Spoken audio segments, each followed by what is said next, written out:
Okay, this is just a very quick class just to introduce the idea of simple harmonic motion. So just a real definition, I suppose, first, and then I'm going to open a GeoGebra file and just have a look exactly what we're talking about. So an object is moving in simple harmonic motion if and only if its acceleration is proportional to its position but is in the opposite direction. So let's have a look what that means.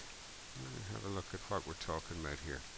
So if I look at this object B here, moving up and down, it's accelerating, and then you can see as it's going up it's slowly decelerating until it slows down. Then it starts accelerating back towards some point, and when it passes that point it starts to decelerate and slow down until it eventually stops, and then it speeds up and goes back towards that point until it passes, and then it slows down until it stops, and it repeats this kind of over and over again. So what I can do is I can kind of put in an axis to kind of think about what's happening here. Let me just put in an axis here. I've just kind of chosen these particular numbers here on the y-axis. So this is going from what I've called position -1 up to position 1. So there it is, position -1 now, and then it speeds up. And when it hits position 0, it starts to slow down until it hits position 1. And then it turns around and speeds up, and this is essentially what simple harmonic motion is.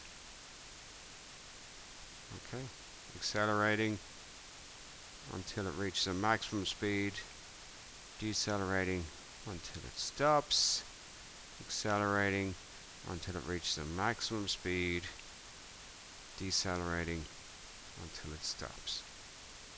Okay, notice its velocity at the end points here, its velocity is 0. There at position 1, velocity is 0. It's moving fastest at the midpoint here. Velocity is 0 out here at the end point, -1. So at its limits of motion, its velocity is 0. And this is an object moving with simple harmonic motion. Okay, if I start to plot the path of this, suppose I start to compare, this position against time. Suppose I decide to put in an x-axis here that represents time, and I put in a point. I start to plot the position of this object against time. So this point A, its x-coordinate is time, and its y-coordinate is just the position of the object. And that's how I'm plotting it.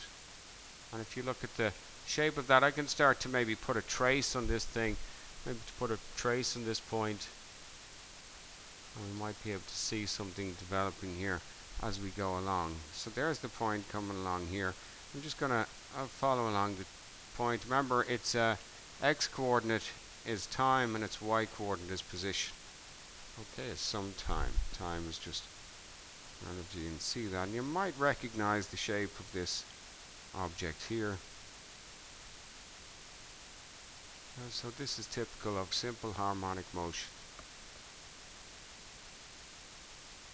And I'm hoping at this stage you've seen, what that function is. How could I describe the motion? How could I describe the motion of this object?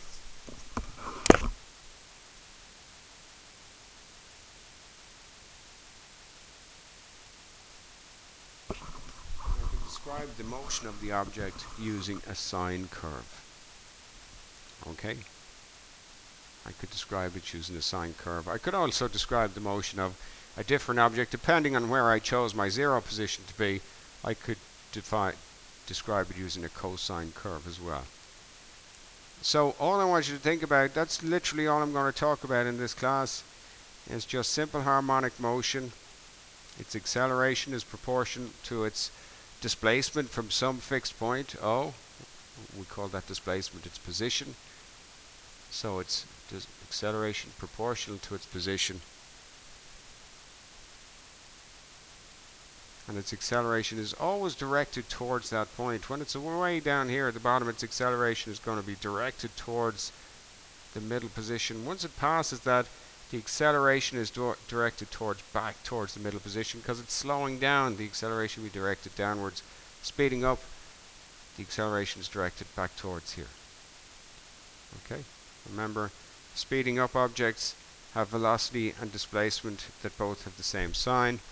Slowing down objects have velocity and velocity and acceleration, I should say, that have different signs. So when we come back after the break, I'm hoping you will know this much about simple harmonic motion. Okay, so make sure you get an idea of that. It can be described with a trigonometric function, sine or cosine, and its acceleration is proportional to its position. Okay,